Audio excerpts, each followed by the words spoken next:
Hi 1950 రెసిపీస్కి స్వాగతం. నేను మీ అమ్మమ్మని. నేను చేయబోయే రెసిపీ దేవాలయాల్లో చేసే పులిహోర నైవేద్యం. ఈ రోజు నుంచి 2 రెసిపీలు చేస్తున్నాను.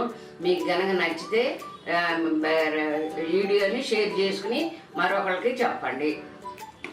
ఒక గ్లాస్ బియ్యం, 2 గ్లాసులు వాటర్ పోసుకుని 1 స్పూను ఆయిల్ వేసుకుని కుక్కర్లో 2-3 విజిల్స్ వచ్చే వరకు బాయిల్ చేసుకోవాలి.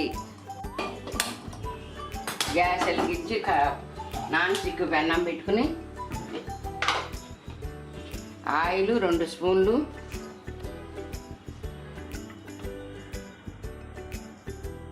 ఇప్పుడు ఎండుమిర్చి వేసుకోవాలి. తర్వాత జీడిపప్పు, తర్వాత పల్లీలు,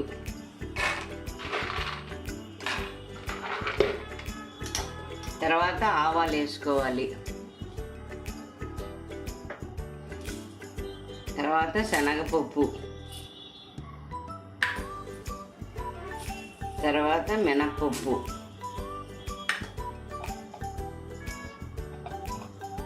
వాటిని బాగా కలుపుకోవాలి. దోరగా వేగాక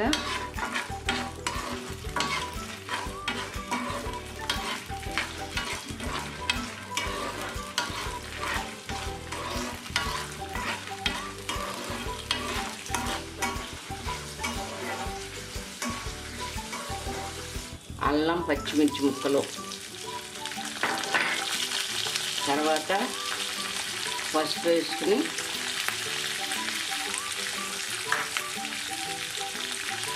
ఇంగు వేసుకోవాలి.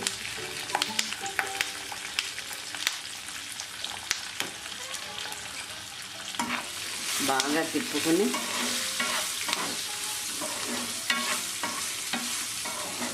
ఇప్పుడు ఆవు పిండిని మెత్తగా దంచుకుని ఆవు పిండి మెత్తగా పొడిలా చేసుకుని చక్కగా ఇలా కలుపుకోవాలి. కలుపుకుని మంచి టేస్టీ వస్తుంది. మీకు చాలా ఇదిగా ఉంటుంది. ఇళ్లలో చేసుకోవచ్చు, దేవాలయంలో చేసుకోవచ్చు, దేవుడికి నైవేద్యంగా పెట్టుకోవచ్చు, అన్ని విధాలుగా ఉపయోగించుకోవచ్చు. ఇప్పుడు తాలింపుని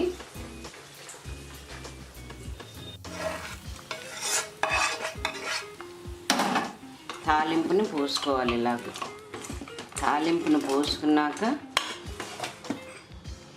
ఇది చింతపండు గుజ్జు. దీన్ని ముందుగా ఉప్పు, పసుపు, పచ్చిమిర్చి, అల్లం ముక్కలు వేసుకుని బాయిల్ చేసుకుని ఇలా చిక్కగా అయ్యేంత వరకు చేసుకుని స్టోర్ చేసుకోవచ్చు. ఈ చింతపండు గుజ్జుని నేను చేతితో కలిపేస్తున్నాను. బాగా కలుస్తుంది.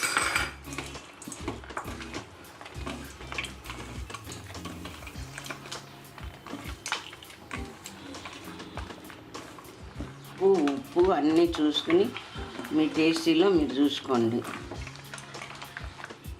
కొంచెం సాల్ట్ వేసుకోవాలి.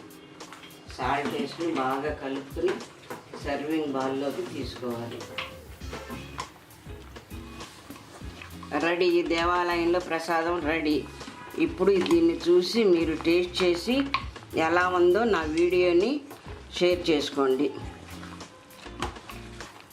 నేను పులిహోరని చేశాను. ఇప్పుడేను చేసిన పులిహోరని టేస్ట్ చేసి మీకు చెప్తాను.